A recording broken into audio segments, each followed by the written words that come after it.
Imagine this. A climber conquers the steepest mountain of the Vuelta a España, wearing a jersey sponsored by a national lottery. A French team that prides itself on ethics and clean racing is bankrolled by a lottery company. A Belgian classic squad with deep roots in the sport is branded with a logo that represents betting, chance, and addiction. In a sport where sweat, suffering, and strategic brilliance are worshipped, why are so many cycling teams and races tied to the world of gambling and lotteries? And more importantly, why is no one talking about it? This is the story of how betting companies and national lotteries quietly became power players in professional cycling, how they influence teams, sponsor races, and insert themselves into the image of one of the world's oldest and most beautiful sports.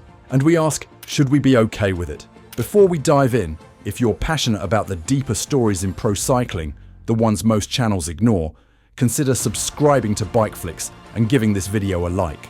Your support helps keep this content alive, independent, and honest.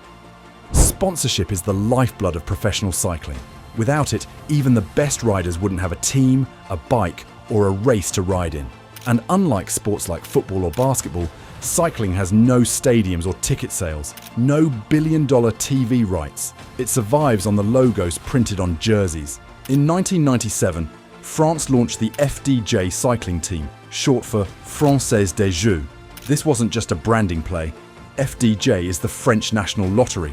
The team was presented as a project of public good. It would embody ethical sport, help fund grassroots programs, and represent France internationally.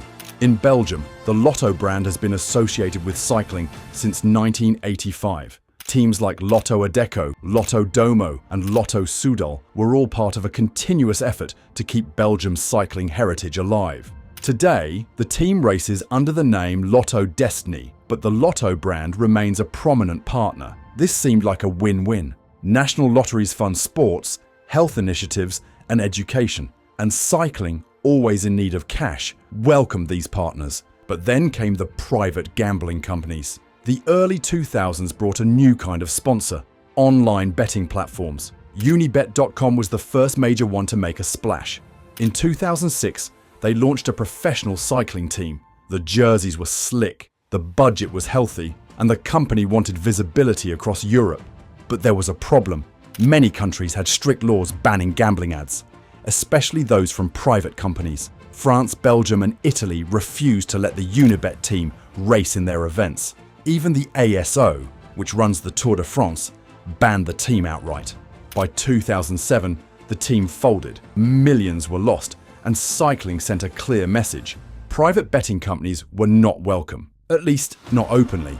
Today, companies like Betfair, Bouygues, and BetClick have tried to enter the sport through subtle advertising. They've sponsored smaller teams, races, and media coverage. Some have explored data partnerships or offered live odds during race broadcasts. They haven't gone away, they've just gotten smarter. If you've watched the Vuelta a España in recent years, you've seen it, the King of the Mountains jersey, polka-dotted and bold, with Loterías y Apuestas del Estado written across the front. Spain's national lottery doesn't just sponsor a team, it sponsors the race itself. Archways, banners, stage names, and finish line graphics are filled with lottery branding. The Tour de Pologne, Poland's national tour, has also received support from its state lottery. The same is true in other countries, including the Netherlands, Australia, and Portugal. Even the Tour Down Under in Australia has seen betting-related signage and partnerships. This influence isn't limited to top-tier races. Continental teams and local events often survive thanks to backing from state lotteries or local betting entities. The reach is wide, and in some places, total. So what's the problem? For some, there isn't one. State lotteries are legal, regulated, and fund public programs. If they help keep cycling alive, why not welcome them? But others see a darker side. Gambling can be addictive. It can destroy families. And when it becomes normalized in sport, especially one watched by young people, we risk sending the wrong message. Imagine a young fan wearing a replica King of the Mountains jersey, unknowingly promoting a lottery, or a rider in a lower tier team unable to criticize his sponsor because his contract forbids it. And then there's the elephant in the room, match fixing. In football and tennis, we've seen games thrown for betting profits. Cycling isn't immune. Lower-level races with poor oversight are particularly vulnerable. Could betting influence team tactics? Could it alter results in a subtle, undetectable way? We'd like to think not. But when betting odds are shown on screen during a race, when gambling becomes part of the broadcast experience, it's no longer a distant threat. It's here. The cycling world is divided.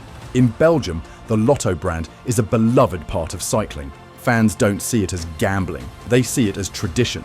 In France, FDJ is respected. It's not seen as a casino, it's a public institution that supports sport. But in the UK, Australia, and North America, attitudes are different. Here, gambling sponsors often carry a negative stigma, and the rise of sports betting has sparked heated debates about its role in society. Cycling fans reflect these cultural differences. Some are indifferent, others are increasingly concerned. They ask, is cycling selling out? Is this just another example of money overriding values? Or is this simply survival in a harsh economic reality? Cycling is evolving. So are its sponsors.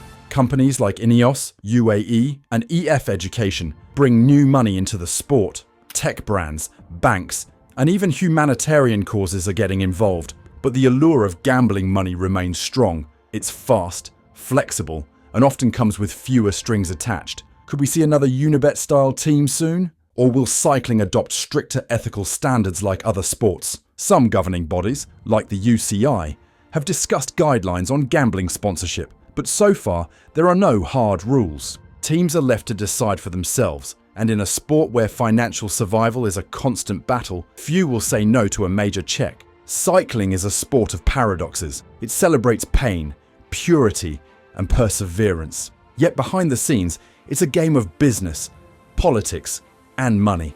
The rise of lotteries and gambling companies in cycling isn't accidental. It's strategic, it's calculated, and it raises questions that we can no longer ignore. So we ask you, should gambling, public or private, have a place in professional cycling?